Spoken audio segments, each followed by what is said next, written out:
Good morning. Welcome to First Parish in Hingham, also known as Old Ship Church.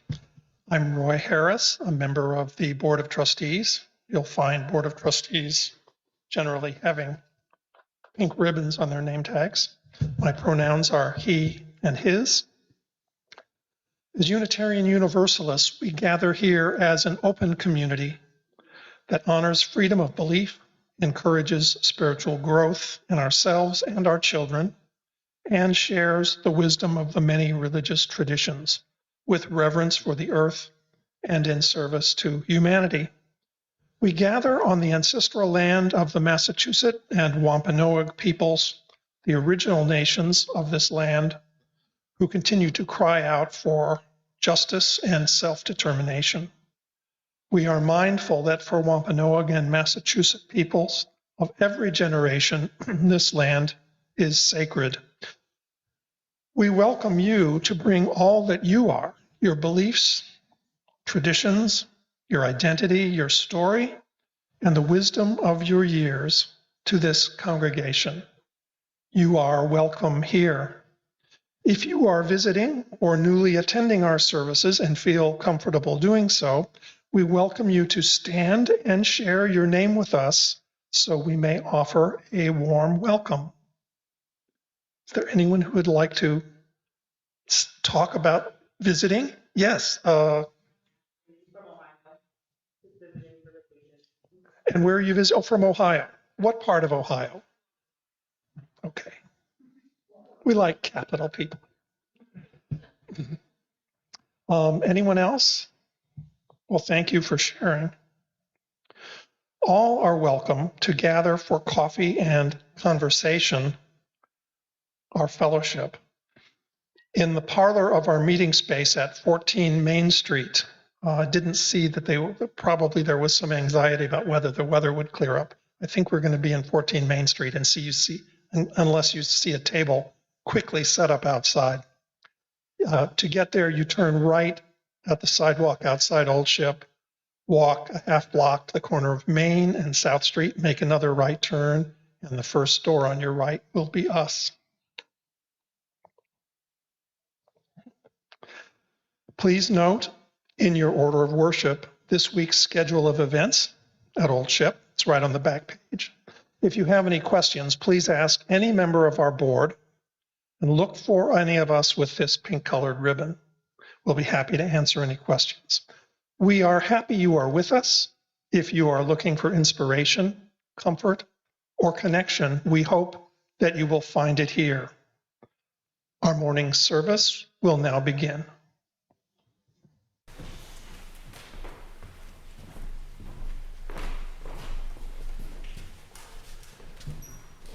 We have this insert in our order of service, and that's what we're going to be singing from. It's the song I'd like to teach you because it seems to me to be very UU. It was not written by UU, but it seems to fit very well with what a lot of us think. Not that we're requiring anybody to think anything or not to think anything. Anyway, you get also introduced to my other instrument here. The concertina.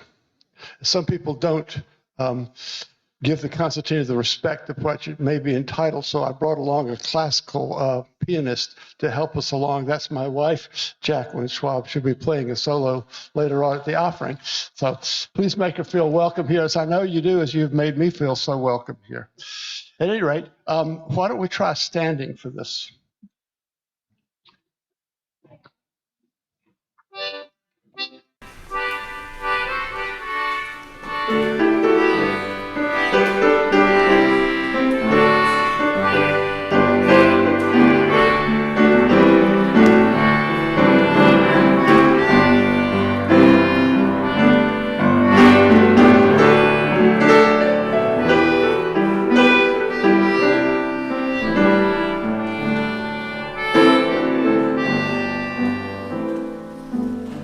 Ours is a simple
And I believe Bonnie is going to help us light our chalice. There she is.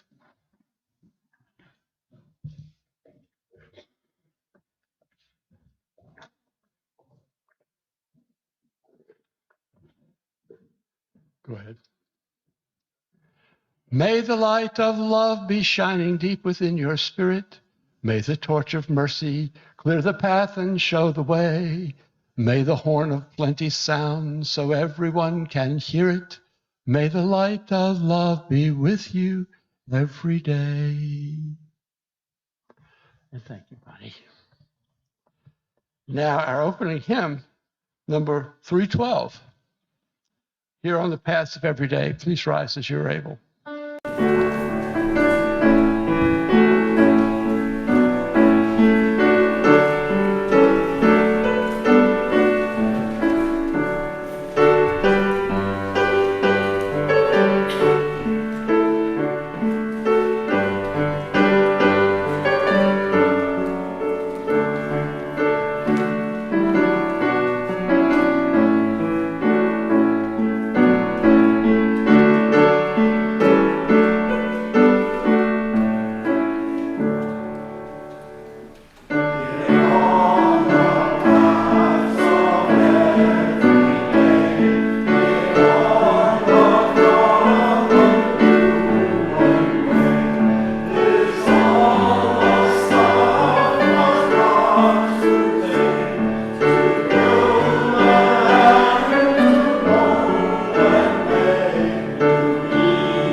kind of neat, that last line of the hymn. That gives you salvation through architecture, and what better place to sing it than this wonderful space?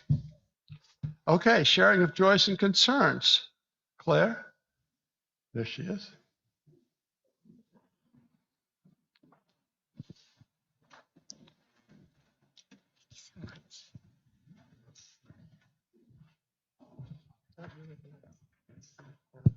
Do you want to run the microphone around and let me do the lighting? That's fine. Okay. Good morning, everyone.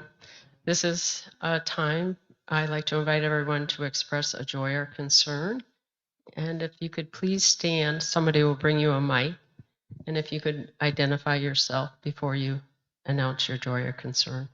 Thank you.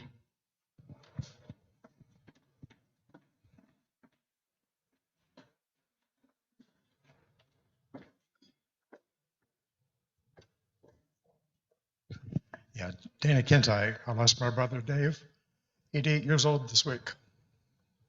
He was missed. We had a great relationship over the years.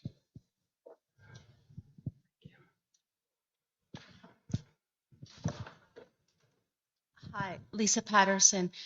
I had a chance meeting and just listening to the other song when it talked about a short embrace.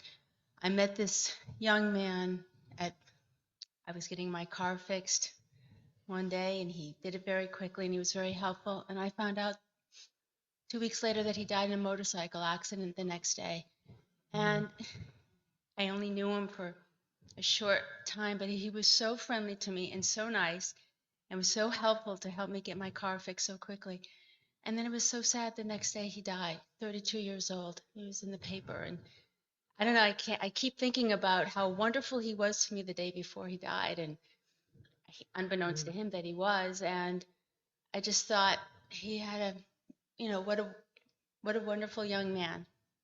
So. Thank you. Thanks for sharing.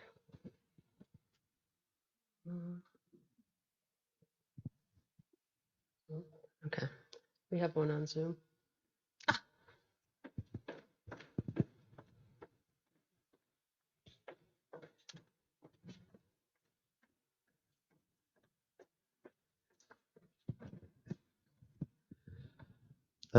From Zoom, Patricia Smith would like to light a candle of hope for her husband Roy as he just had a brain stent put in.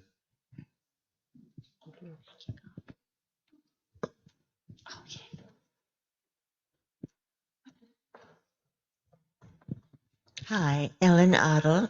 I want to celebrate a 9-year-old Haitian neighbor of mine that I took to have his first horseback ride on Sunday at the Corn Festival in Hanover. Thank you.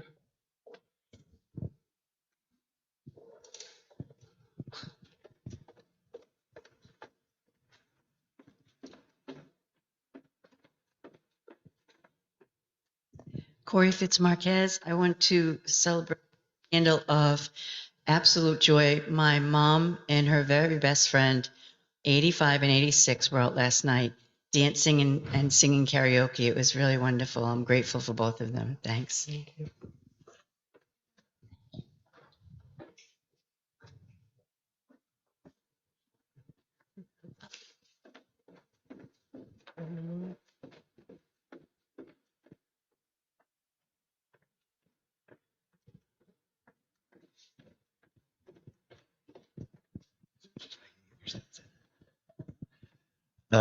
From Zoom, a candle of concern from Janice McPhillips for Janet Asness, who is home recovering after a recent health incident.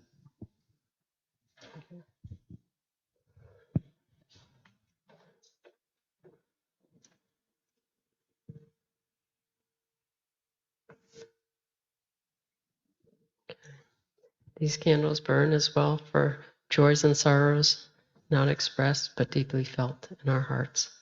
Thank you. Thank you all. Now we have a meditation and silent reflection. I invite you into a time of silence.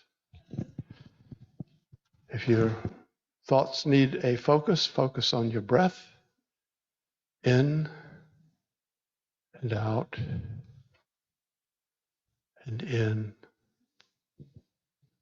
and out.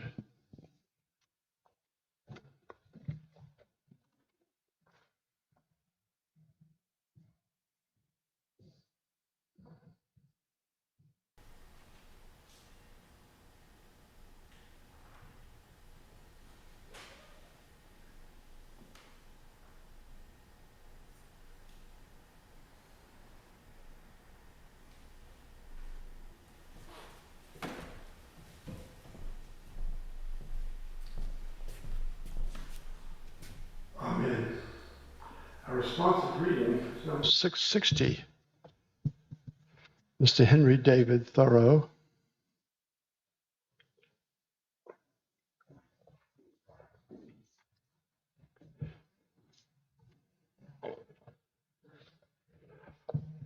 Why should we live in such a hurry and waste of life?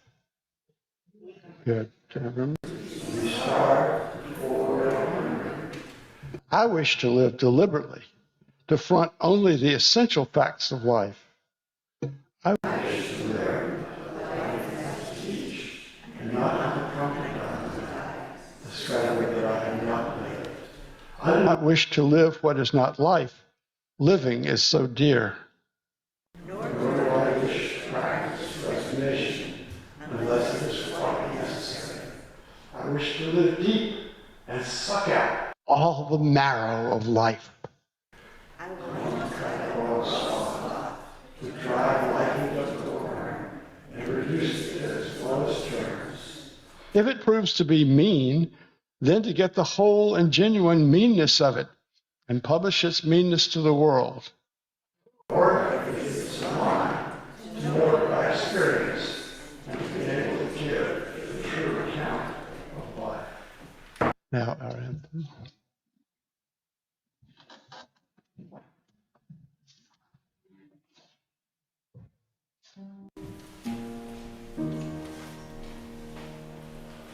To everything there is a season and a time for every purpose under a time to be born, a time to die, a time to plant, a time to reap, a time to kill.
now we will take our offering, and Jacqueline, I think, has a couple of words to say about the piece she's going to play while we're collecting it.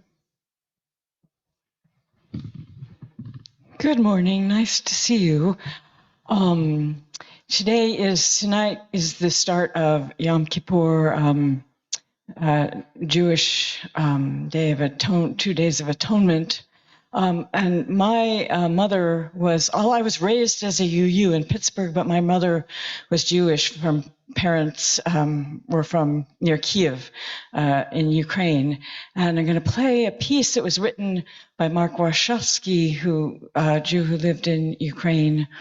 And it's Oifim Pripachik.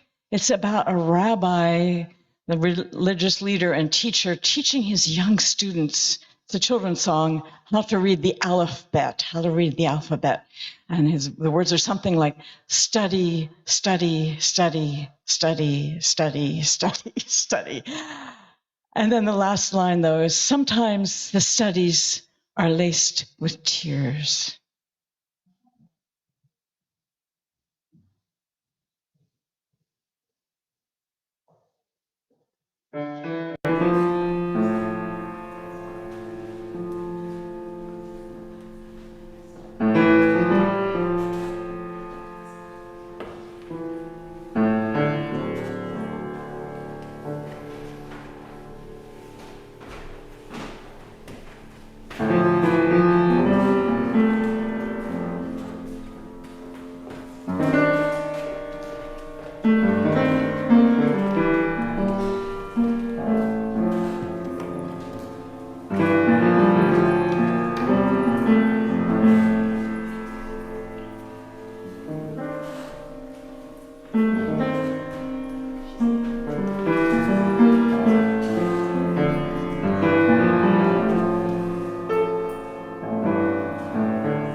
Thank you, Jacqueline, and thank you to all who shared of your generosity with the Meeting House. Our reading is being done by Ellie Handelman.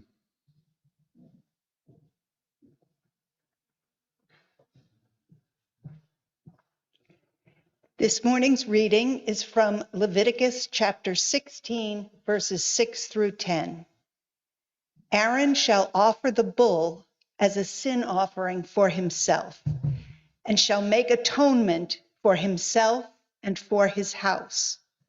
He shall take the 2 goats and set them before the Lord at the entrance of the tent of meeting.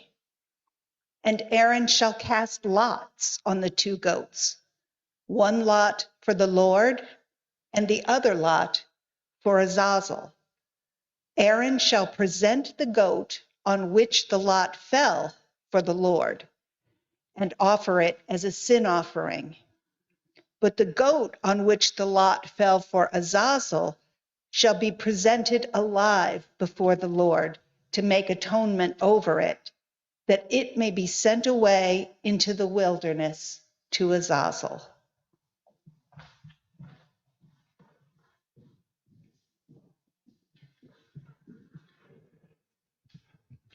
Our sermon hymn is Vine and Fig Tree, number 399. I think we can remain seated for this.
Atonement and compensation. As many of you know, I was a lawyer before I was a minister, and a good deal of my energies in that part of my life were taken up with defending individuals accused of crimes.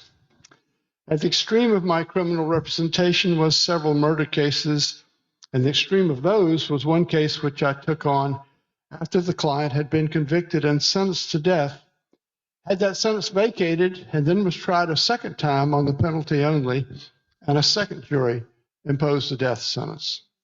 The case was so gruesome that no attorneys in the county where it occurred were willing to take it, and so the request came to me in a neighboring county. I have been an outspoken opponent of the death penalty for my entire adult life, and when a call came for me to actually represent someone on death row, I thought that I should take it, because it would test my political and religious convictions. They say that liberals are people who love humanity but hate people. So I took on the representation, and I worked for 14 years in trying to save his life. I didn't succeed in saving his life, but during the course of my representation, I decided to become a minister, and yet I'd done so much work on this case that the client's interest may have been harmed if I would have simply passed it off to another attorney. So I shut down my law practice, but kept that in one other case, and also took on as co-counsel an old friend, a second attorney in whom I had great trust. And so it was that in the spring of 1998, in my third year of seminary, I went down to South Carolina to sit with John, while the state of South Carolina put poison in his veins until he died. On that occasion, John was allowed to read a final statement. And I will remember until the day I die how it ended. His last words to me and my co-counsel were, "I love you guys." And we told him we loved him too. I realized that that was true. I'd come to love him despite his flaws. I was still a liberal, but there were humans whom I'd come to love passionately. At that point, I made myself a promise.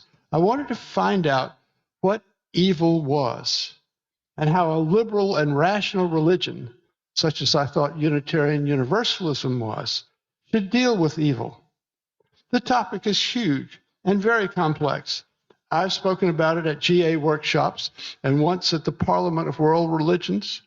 I also will have the occasional Sunday sermon about some topic connected with this great one. You see, I think the Universalists had the best idea about evil. Whatever you think about divine punishment, as Orthodox Christianity describes it, it is a barbaric system that would allow most of the human race to suffer in the torments of hell because of something they have done in their lifetimes. But the Orthodox version of the doctrine of original sin, see St. Augustine, goes even further and asserts that if the person is pure as the driven snow, if he or she dies while still in infancy, he or she can also end up in eternal torment because of Adam and Eve's sin in the Garden of Eden. Yes, the Universalists were correct to dismiss this religious idea as unworthy of a loving God. But what were they going to put in its place? And if there's no hell on earth or in the hereafter, how would bad things we might have done in our lifetimes be punished after our deaths? Or how should they be punished during our lifetimes? This is one of the things that fascinates me about Yom Kippur, the Day of Atonement. It lays out a response to bad deeds, which does not take place in the afterlife, and doesn't assert that there is an afterlife either, but rather takes place or can take place in our ordinary lives. If you want to practice Yom Kippur, you can do it even if you're not Jewish. I used to hear ministers say that the word atonement was derived from the words at one. Where a wrong has been committed, we may be at odds with an individual or the leadership of a community. Before the wrong entered our world, we were at one. We hope by using the Yom Kippur techniques that we can get back to an at one-ment. I used to think this was a false etymology, but most of the dictionaries I've consulted say it really does derive from at one. A person who is observing Yom Kippur has two different kinds of wrongs to atone for: wrongs against God and wrongs against our fellow humans. The classic way in ancient Israel to atone for an offense against God was to offer a sacrifice. The classic way to atone to another human was to offer compensation and ask forgiveness. This morning we heard a passage from the Hebrew Bible book of Leviticus just now, by which God told Moses how he was to conduct the ritual for Yom Kippur. There were 3 animals involved, a bull and 2 goats. The bull was to atone for offenses against God, which might have been committed by the high priest or his family. The first high priest, when the tabernacle was set up in the wilderness of Sinai, after the Israelites escaped from Egyptian slavery, was Aaron, the brother of Moses. And so Aaron's name was put into the Yom Kippur instructions to stand for all the future high priests. So the bull pays the price for offenses against God, but what about the goats? The goats are chosen to be about the same age and physique, so they would have the same worth in a pastoral society. The high priest is supposed to choose them by lot, that is, through the operation of chance. One goat chosen by this process is dedicated to God and given to God as a sin offering, that is to say, is executed. The other goat is called Azazel. The Leviticus passage says, quote, "The goat on which the lot fell for Azazel shall be presented alive before the Lord to make atonement over it, that it may be sent away into the wilderness to Azazel," unquote. Notice that Azazel seems to be both the name of the goat who has been chosen by lot and the name of the place in the wilderness into which this goat is driven. The priest then sprinkles the blood of the executed goat and of the executed bull on the place in the tabernacle called the mercy seat. After those blood sacrifices, the priest goes back outside and confronts the live goat. Quote, "Then Aaron shall lay both his hands on the head of the live goat and confess over it all the iniquities of the people of Israel and all their transgressions, all their sins, putting them on the head of the goat and sending it away into the wilderness by means of someone designated for the task. The goat shall bear on itself all their iniquities to a barren region, and the goat shall be set free in the wilderness." End quote. Isn't that kind of amazing? The idea that the sins of all the people could be transferred to the head of the animal and the animal taken out. Wouldn't that save us an awful lot on prison construction if we could get rid of all the offenses that way? Well, this instruction raises a lot more questions than it answers. First of all, we're not sure that the name Azazel belongs to the freed goat or to his place in the wilderness. Secondly, we don't know how the high priest can place on Azazel's head the sins of the Israelites. If I tried to do that with one of you, I don't think it would work. Thirdly, are those sins of the people now released, since the goat is merrily wandering around in the wilderness? Does some sin go unpunished? What about atonement? How does the priest placing his hands on the goat's head somehow atone for the sins of the people? I don't have good answers to any of these questions, but I raised them in an honest search for a way to deal with moral wrongdoing which does not involve killing or harming the offender. But there is a deeper part to the Azazel story.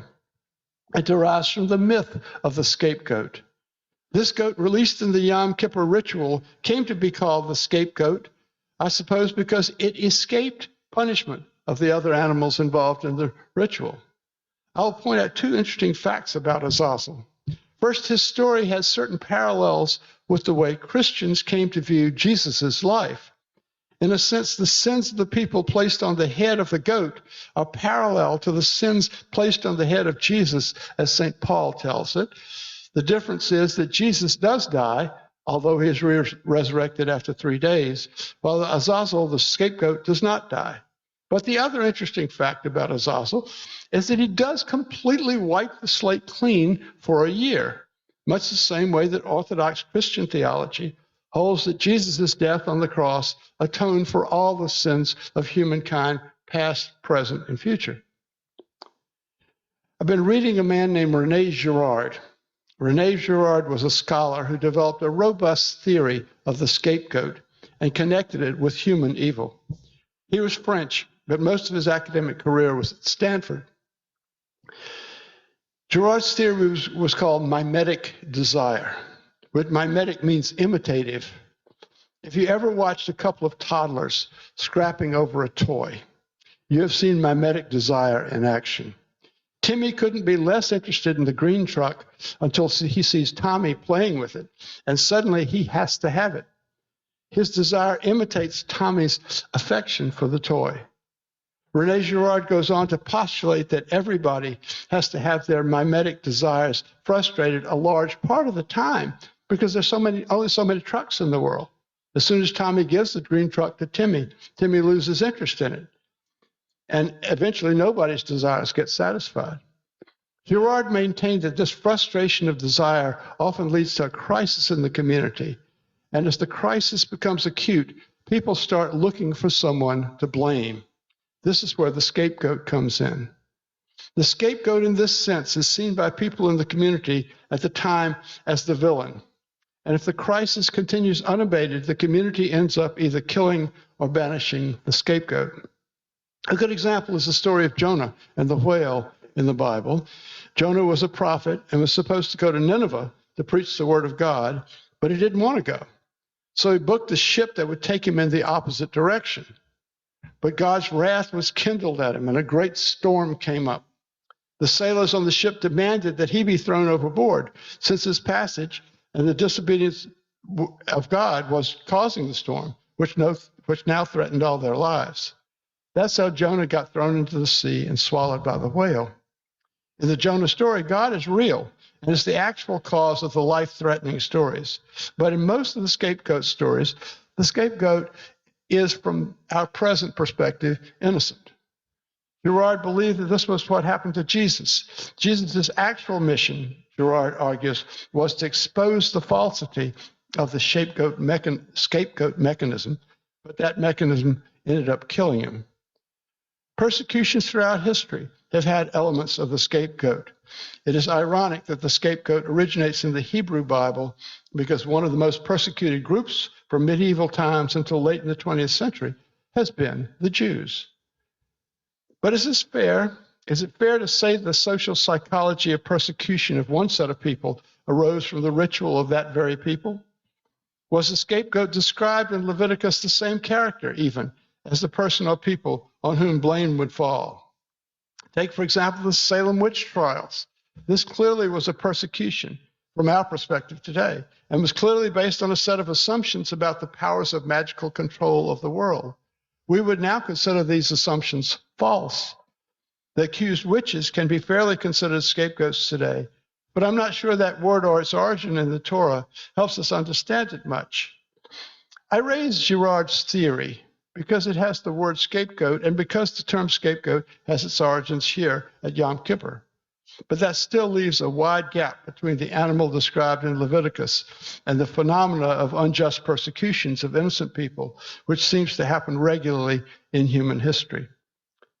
Let me leave that question there and try another tack. A lot of the wrongdoing we might be ruing at Yom Kippur, if we're giving thought to it at all, is financial. If you have done something wrong to me, can the wrong be atoned through compensation? Monetary compensation cannot undo all harm, obviously. We cannot undo the misdeeds that have been done entirely. But of course, compensation is not irrelevant. Monetary compensation may be a good start on atonement, which leads me to the question I want to leave you with. My great-great-grandfather, whose name I carry, was one of the largest slaveholders in America in the mid-19th century. At his death in 1851, his estate listed some 1,700 slaves. Am I held to some kind of moral duty to atone for my ancestors' treatment of a class of people which, though it was considered legal at the time, now appears to us as an historical monstrosity?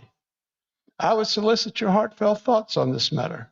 And if there are any lesser issues rattling around on this Jewish New Year, don't hesitate to pick up the phone and try to reconnect with those whom you may have harmed.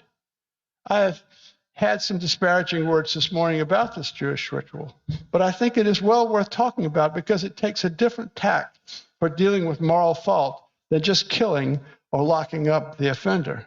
I would also like to hear from you as to whether you want to think about the whole problem of evil a lot, a little bit, or not at all.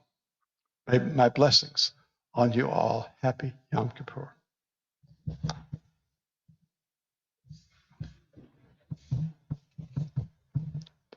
Closing hymn is 350, The Ceaseless Flow of Endless Time. Ceaseless flow of endless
May the light around us guide our footsteps and hold us fast to the best and most righteous that we seek. May the darkness around us nurture our dreams and give us rest so that we may give ourselves to the work of the world. Let us seek to remember the wholeness of our lives, the weaving of light and shadow in this great and astonishing dance in which we move. Go in peace.